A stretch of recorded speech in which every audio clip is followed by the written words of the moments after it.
angry or drunk, instead of integrated into the rest of your personality like a properly disciplined player in a complex and sophisticated game. So,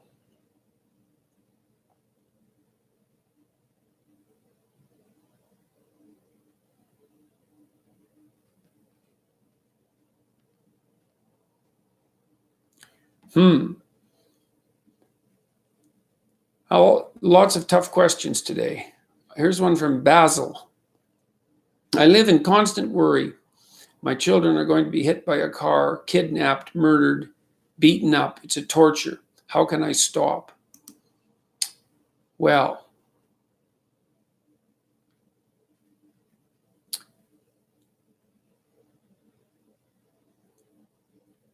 I guess the first thing I would say is that you should reassure yourself, and I know that's a paradoxical way to think about it, that these things could happen. Look, I've never been surprised as a clinician that people were anxious. So what you say doesn't surprise me, except that the constancy part of it perhaps is surprising.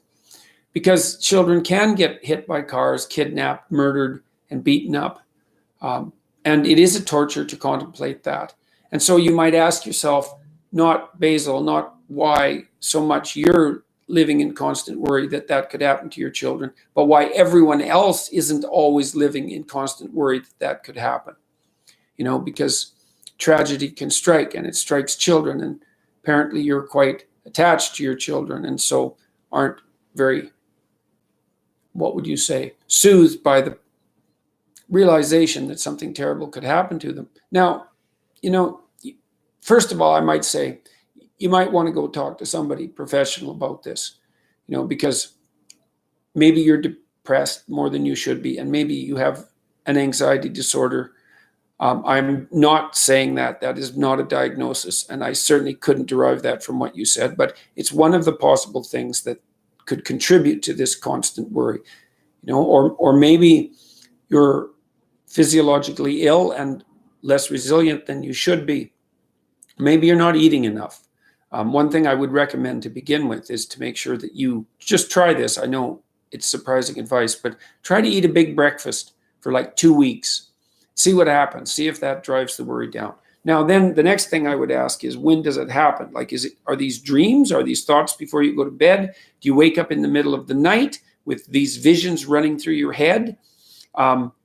And again, this has to do with food. Is it more likely to happen if you're hungry? That's something worth checking out, because the next time you get worried in the middle of the day, you might try eating something. I would recommend something high protein, high fat, rather than high carbohydrate. And just see if that helps, because that might indicate that some of your worry is a consequence of hypoglycemia. And that's a lot more common than people think.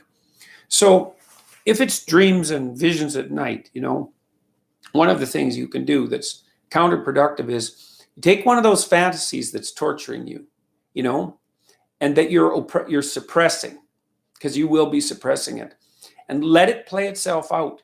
You see, what's happening is that the parts of your mind, the parts of your brain, the parts of your psyche that are alarm systems, so that's the anxiety systems, they're trying to think something through, and they're using fantasy to think it through, right? And so this is actually a form of thought that's torturing you, because it's reasonable for the parts of your brain that are on the outlook for negative occurrences to think, well, what if?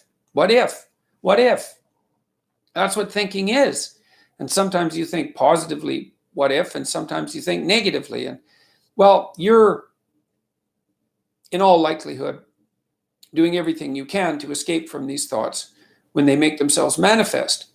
But all that does is make the systems that are producing those thoughts even more likely to produce them, because now they think, the alarm system thinks, oh, well, here's a danger, which is basically the vulnerability of children. And I'm trying to present the active agent, the person who I inhabit, with evidence of this potential threat, as a good alarm system should. And it turns out that they're so afraid of the message that I'm delivering that they won't even listen to it. Therefore, the situation must be much more dire than I supposed, and I'm going to have to amplify and increase the emotion of my statement and the repetitiveness of the thought. And so that's just not helpful at all, right? Because what you've done is you've taken a worry and you've now recategorized it as a worry that's so terrible that you won't even think about it.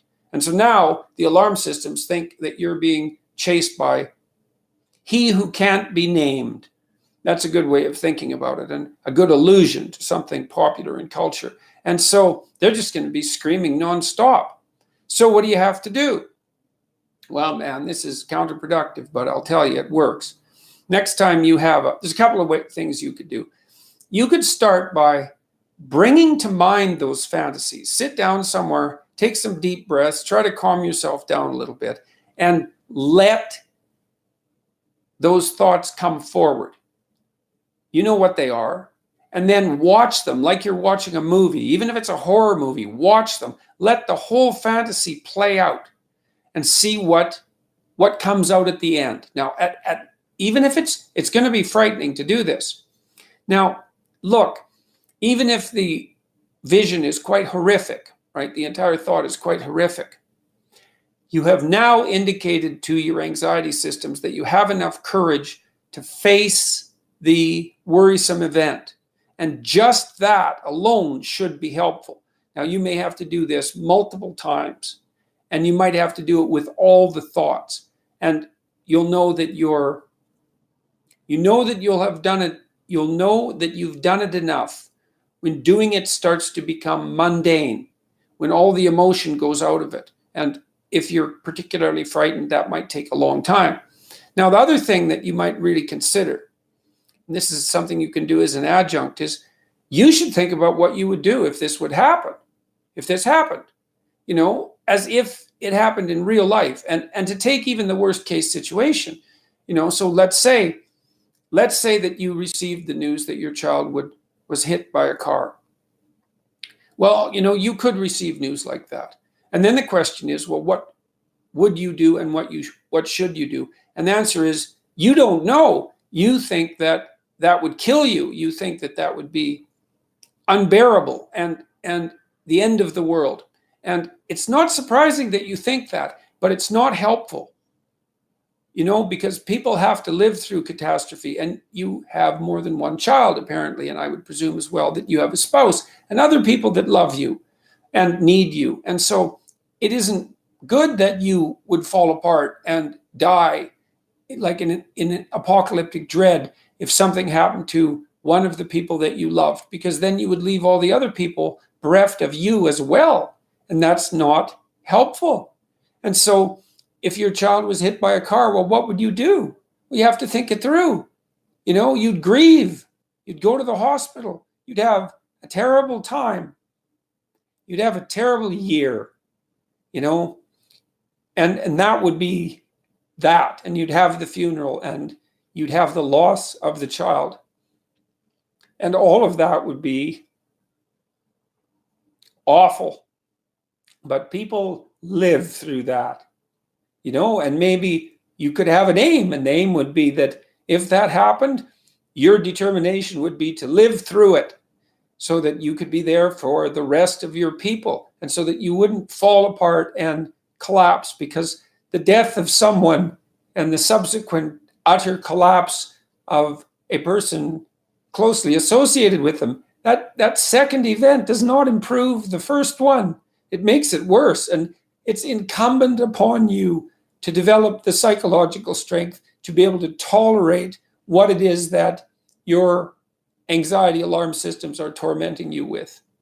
And, you might think, well, that's impossible. But, it's not impossible, because people live through catastrophe. And they do that in large part, or in no small part, by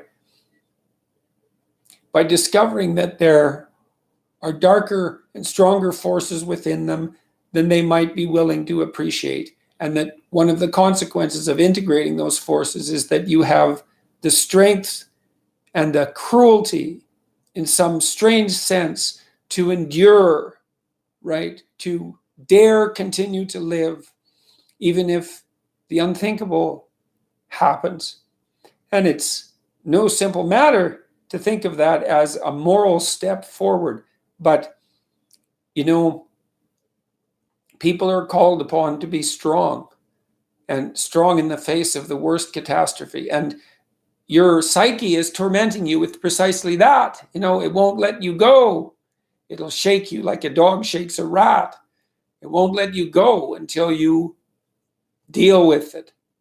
You deal with mortality, even the mortality of your children, and you find within you what would allow you to withstand that, damaged or not, to withstand that. And you do that by letting yourself go where your thoughts take you, even though you don't want to. That's a trip into the abyss. That's a trip into the underworld. And those are best taken voluntarily. You're being dragged down there by forces that are beyond your control. And the mythological motif is that those who are pulled into the underworld by forces beyond their control do not come out easily. It can be the end, So you go there courageously. And so if you're a parent, one of the places you have to go courageously is to that place where your children are ill or dying or deceased. You have to do that. You haven't grown up until you have done that, even though it's a terrible thing. So that's how you could deal with that. It's rough, man, but I'll tell you, it's a lot better than living in constant worry that your children are going to be hit by a car, kidnapped, murdered, or beaten up. So, you're in a situation that characterizes the situation of many people in life. You don't have a good choice. You've got two rough choices.